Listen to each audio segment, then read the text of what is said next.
Praise the Lord. Hallelujah. Good morning.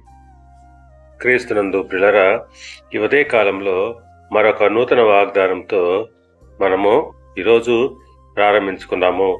ఈనాటి దేవుని వాగ్దానము యోహాను సువార్త 15వ అధ్యాయము 7వ వచనము. మీకేది ఇష్టమో అడుగుడే, అది మీకు అనుగ్రహింపబడును.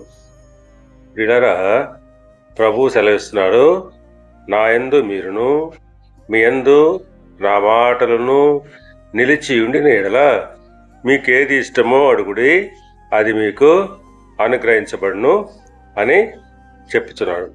అవును, నిజమే. మనము దేవుని యందు నిలిచి ఆయన మాటలు మన యందు నిలిచి ఉన్నప్పుడు తప్పకుండా మనము ఏది అడిగినా కూడా దేవుడు దానిని అనుగ్రహిస్తాడు.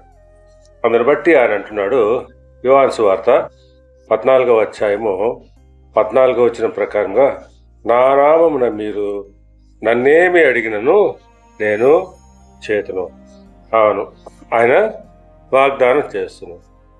మనము ప్రభు నామంలో ఏది అడిగినా కూడా ఆయన తప్పకుండా చేస్తాడు. కాబట్టి పిల్లరా, మనము ఆయన యందు ఆయన మాటలు మన యందు నిలిచి ఉన్నప్పుడు మనము ఏది అడిగినా కూడా ఆయన మనకు అనుగ్రహిస్తాడు. దేవుడు మిమ్మల్ని దీవించి ఆశీర్వదించి వర్ధిల్ల చేయనుగాక. ఆమేన్.